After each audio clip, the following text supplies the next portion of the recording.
زانایان و پزیشکان پێی دەڵێن یەکەی پێوانەکردنی وزە لە خۆراکدا.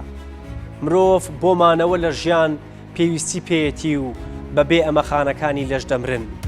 دڵ و سیەکان لە کارکردن ئەوەستن. کالۆری چییە و بە مانای چی دێت؟ سڵاوتان لەبێت، من کاروانم باسی ئەو وزەیەتان بۆکەم کە لێرەدا منی ڕاگرتووە.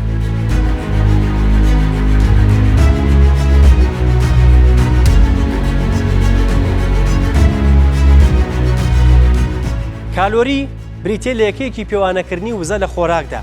مرۆڤ لە هەموو سەعاتێکدا بۆ کیلۆگرامێک لە کێشی لەش پێویستی بە سووتاندنی 1 کالۆری هەیە. لە ڕێگەی خواردنەوە کالۆری یان یەکەی وزەمان دەسەکەوێت. ئەمەش پاش کردداری هەرسکردن دروست دەبێت.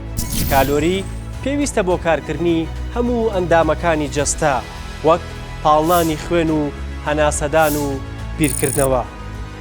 بەپێی توێژینەوەیەکی نوێ کە لەلایەن زانکۆی پزیشکی باشوور لە وڵاتی چین ئەنجامدراوە بۆ ئەوانەی کە ئایانەوێ کێشیان دابەزێنن، کەمکردنەوەی بڕی کالۆریەکانیان لە جەستەیاندا زۆر گرنگترە لە کەمکردنەوەی بڕی خواردنی ڕۆژانە. توێژینەوەکە دەڵێت دابەزاندنی کێش و لابردنی چەوری لەش و ورک و ڕێخستنی پەستانی خوێن و گلوکۆز هەمویان پەیوەندیدارن بە کەمکردنەوەی بڕی کالۆری لە لەشدا بێگوێدانە ئەوەی ڕۆژانە چەند خواردن دەخۆیت. خۆراکەکان جیاوازن لە ڕێژەی کالۆریتیاندا، بەڵام هەندێک لە خۆراک کالۆریان زۆرە و سوودیشان هەیە چونکە بەهای خۆراکیان بەرزە و ڤیتامین و پرۆتینی زۆریان تێدایە. و هەندێک خۆراک هەن کە هەرسکردنیان زیاتر کالۆری سەرف دەکات لەوەی کە وەری دەگری، وەک کەرەوز.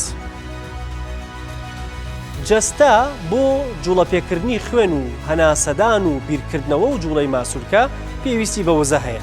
ئەم وزەیەش لە 3 سەرچاوە بەدەست دەهێنرێت کە بریتین لە کاربۆهیدرات، پرۆتین، چەوری. بەپێی توێژینەوەکان لە هەر گرامێک چەوری 9 کالۆری بەدەست دەهێنرێت. لە هەر گرامێک کاربۆهیدرات و پرۆتینیش 4 کالۆری بەدەست دەهێنرێت. کالۆری زیادەکان واتە ئەو کالۆری وەرد گرتووە و نەسووتێنراوە لە جەستەدا دەگۆڕێ بۆ چەوری و کۆ دەبێتەوە و دەبێتە هۆی زیادبوونی کێش. بۆیە زۆر گرنگە کە یەکسانی هەبێ لە نێوان ئەو کالۆری کە بەدەستی دەهێنێت و ئەو کالۆری کە دەیسووتێنی. ئەگەر کەسێک ئەوێ کێش کەم بکاتەوە و چەوری بسووتێنێ، پێویستە کاتی ڕاهێنان لە 30 خولەک زیاتر بێت و لە باشترین دۆخیشدا پێویستە ڕاهێنان کاتژمێرێک یان زیاتر بێت.